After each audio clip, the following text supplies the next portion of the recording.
Brothers వివాహాలు మరియు పండుగ వేడుకలకు సరికొత్త డిజైన్స్ తో అద్భుతమైన కలెక్షన్.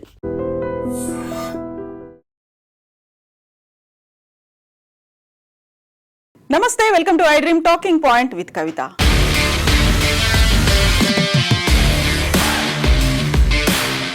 ఇప్పటిదాకా ఏ నోబెల్ బహుమతికి రానంత ప్రచారం కావచ్చు, టెన్షన్, సస్పెన్స్ అనేది కనిపించింది. అది కూడా నోబెల్ శాంతి బహుమతికి సంబంధించి. నాకు ఇవ్వకపోతే అమెరికాను అవమానించినట్టే, నేను కాకుంటే మీకు ఇంకా ఎవరున్నారు, ఇలాంటి మాటలు మాట్లాడినటువంటి డొనాల్డ్ ట్రంప్ తనకి నోబెల్ పీస్ ప్రైజ్ వస్తుందని ముందు నుంచి ఆశించారు. ఆ సందర్భంగా ప్రకటనలు కూడా చేశారు, స్ట్రాంగ్ స్టేట్మెంట్లు కూడా వినిపించారు. తాను 7 యుద్ధాల్ని ఆపానని, వెరీ రీసెంట్గా పాలస్తీనాలో హమాస్కి పాలస్తీనాకి మధ్య గాజాలో జరుగుతున్నటువంటి యుద్ధాన్ని కూడా ఆపాను అని చెప్తున్నాడు. సీజ్ ఫైర్ అనేది మొదలైంది, అందులో ఫస్ట్ ఫేజ్ మొదలైంది, ఇక నేనే ఉన్నాను అన్నట్టుగా ద పీస్ ప్రెసిడెంట్ అంటూ అనౌన్స్మెంట్లు కూడా చేసింది వైట్ హౌస్. అయితే ఈసారి మాత్రం నోబెల్ పీస్ ప్రైజ్ ని వెనిజులా పార్లమెంట్ సభ్యురాలు, విపక్ష నేత, ఇప్పటికీ అజ్ఞాతంలో ఉన్నటువంటి పోరాట యోధురాలు మరియా కొరీనాకి వచ్చినట్టుగా అనౌన్స్ చేసింది నోబెల్ కమిటీ. దానికి సంబంధించినటువంటి ట్వీట్ ని మనం చూస్తున్నాము. The Nobel peace prize for 2025 goes to a brave and committed champion of peace, to a woman who keeps the flame of democracy burning amid a growing darkness. The Norwegian Nobel Committee Nobel Peace Prize announcement 2025.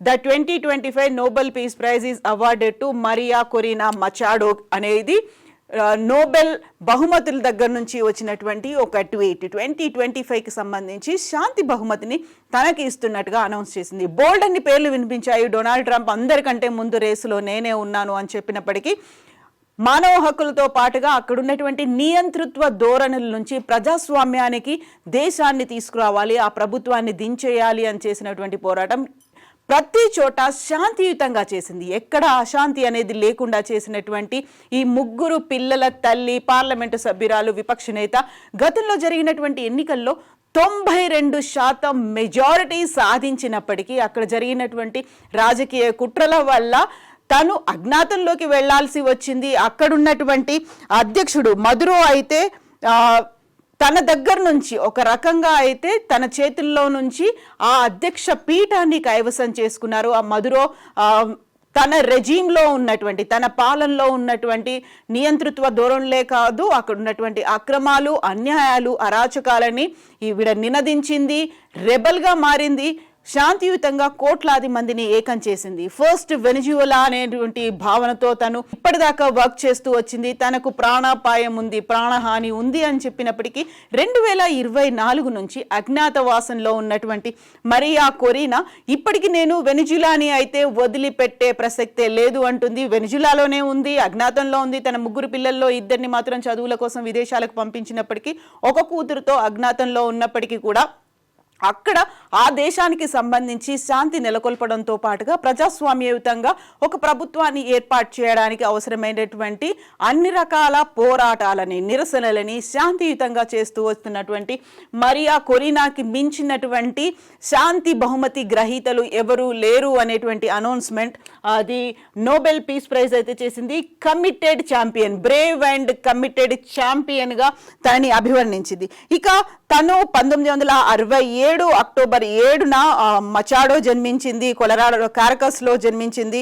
Industrial engineering and financial విశ్లేషకురాలుగా తను work చేస్తూ వచ్చింది. 2010లో జాతీయ అసెంబ్లీకి ఎన్నికైంది. For the first time ఎన్నికైనప్పుడు కూడా తను record స్థాయి majority అనేదైతే స్థాపించింది.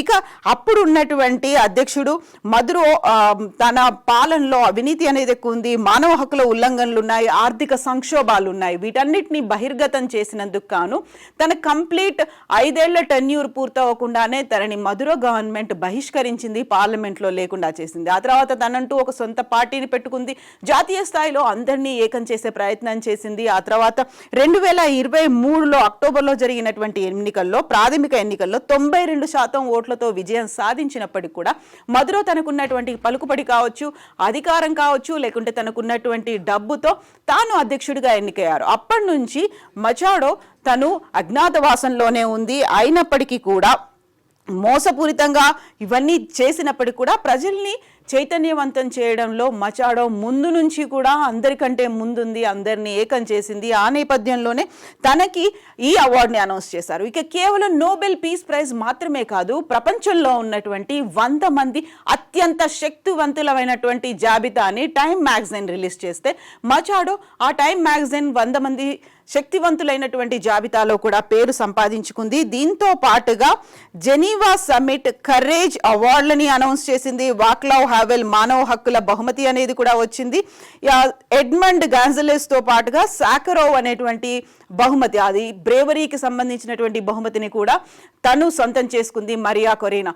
So ఇప్పటికైతే డొనాల్డ్ ట్రంప్కి ఈసారి నోబెల్ శాంతి బహుమతి దక్కలేదు. తన ఆశలు ఆవిరైపోయాయి, కలలు కల్లలైపోయాయి. యాక్చువల్గా నోబెల్ శాంతి బహుమతి కావచ్చు, లేకుంటే నోబెల్ బహుమతి ఏదైనప్పటికీ సెల్ఫ్ నామినేషన్స్ అనేవి ఉండవు. రికమెండేషన్స్ చేయాలి, లేకపోతే ఇంకొకరికి ఇవ్వమనేటువంటి ప్రతిపాదనలు చేసి పంపించాలి. అది ఫిబ్రవరి కల్లా ఎండ్ అయిపోతుంది. అయితే ఈసారి వినిపించినటువంటి పేర్లలో డొనాల్డ్ ట్రంప్ పేరు విపరీతంగా వినిపించింది. ఆ తర్వాత ఇజ్రాయెల్ అధ్యక్షుడు బెంజమిన్ నెతన్యాహు పేరు వినిపించింది. ఇక పాకిస్తాన్కి చెందినటువంటి ఆర్మీ చీఫ్ ఆసిఫ్ మునీర్ పేరు కూడా వినిపించింది. ఇక్కడ నుంచి మాత్రం వెనిజులా నుంచి మాత్రం తన పేరు ఉంటుంది అని చెప్పినప్పటికీ దాన్ని అందరూ పెద్దగా ఎక్కువగా ఎక్స్పెక్ట్ చేయలేదు. ఎందుకంటే ఓవర్ హైప్ అనేది డొనాల్డ్ ట్రంప్కి ఇచ్చినప్పటికీ ఫిబ్రవరితోనే నామినేషన్ల ప్రక్రియ అనేది ముగిసిపోయింది. కాబట్టి నెక్స్ట్ ఇయర్ కోసం ఏమైనా డొనాల్డ్ ట్రంప్ ట్రై చేసుకోవచ్చు అనేది కూడా ఉంది. ఇక నోబెల్ హిస్టరీలోనే ఇప్పటిదాకా ఎవరు ప్రాబబుల్స్ జాబితాలో ఉన్నారు, ఎవరి పేరుని వారు పరిశీలిస్తున్నారు, ఎవరు శాంతి బహుమతి కోసం లేకపోతే మిగతా బహుమతుల కోసం ఎన్నుకోబోతున్నారు అనేటువంటి లిస్ట్ ఇప్పటిదాకా ఎప్పుడు అఫీషియల్ గా బయటికి రాలేదు. ఏ సోర్సెస్ నుంచి కూడా లీక్ అవ్వలేదు. బట్ డొనాల్డ్ ట్రంప్ మాత్రం కంప్లీట్ గా ఒక హైజాక్ చేసినటువంటి పరిస్థితి కనిపించింది. నోబెల్ పీస్ ప్రైజ్ తనకే వస్తుందని అతిపెద్ద ఎత్తున క్యాంపెయిన్లు కూడా చేశారు. ఆపరేషన్ సింధూర్ తో పాటుగా 7 యుద్ధాల్ని తాను ఆపాను. 2 అణుశక్తివంతమైనటువంటి దేశాలు, సామర్థ్యాలు ఉన్నటువంటి దేశాలు యుద్ధాన్ని, భారత్ పాకిస్తాన్ యుద్ధాన్ని ఆపానని పదే పదే చెప్పుకోవడంతో పాటుగా నోబెల్ శాంతి బహుమతి అనౌన్స్మెంట్కి కొన్ని గంటల ముందు కూడా గాజాలో హమాస్ పాలస్తీనా మధ్య యుద్ధాన్ని, పీస్ ఫైర్ని 20 సూత్రాల దాంట్లో ఫస్ట్ ఫేజ్ పీస్ సీజ్ ఫైర్ని నేను అనౌన్స్ చేశాను అని చెప్పినప్పుడు కూడా తనకి మాత్రం రాలేదు. సో ఈసారి మాత్రం మరియా కొరీనాకి వచ్చింది. తనకి కంగ్రాట్స్ చెప్తున్నారు ప్రతి ఒక్కరూ. తను చేసినటువంటి పోరాటాన్ని, అది కూడా శాంతియుతంగా చేసినటువంటి పోరాటాన్ని, డెడికేటెడ్ ఛాంపియన్ని, ఒక వారియర్ని తను చూస్తున్నారు.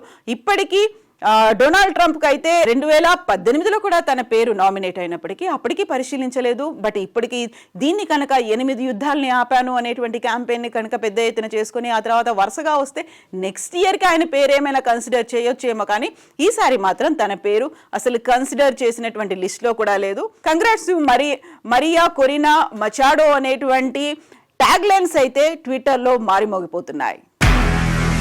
నిజంగా ప్రస్తుతం ఉన్నటువంటి సమాజం దేనికి ప్రయారిటీ ఇస్తుంది? ఆర్థిక సంబంధాల చుట్టూ మాత్రమే తిరుగుతుంది. మళ్ళీ ఎన్నికలంగానే చాలా విరక్తి కలుగుతున్నాం. మంచి అనిపిస్తుంది కదా, లేడీస్ కూడా ఛాలెంజింగ్ జాబ్స్ చేసినప్పుడు చాలా బాగుంటది. ట్రాఫిక్ అసిస్టెంట్స్ గా నియమించిన ట్రాన్స్జెండర్స్ అందరితో సాల్యూట్ చేయించుకుంటున్నారు. ఫుడ్ డెలివరీ ఇవ్వటానికి వెళ్ళినటువంటి డెలివరీ బాయ్ అనిల్ పై కళ్ళ ముందు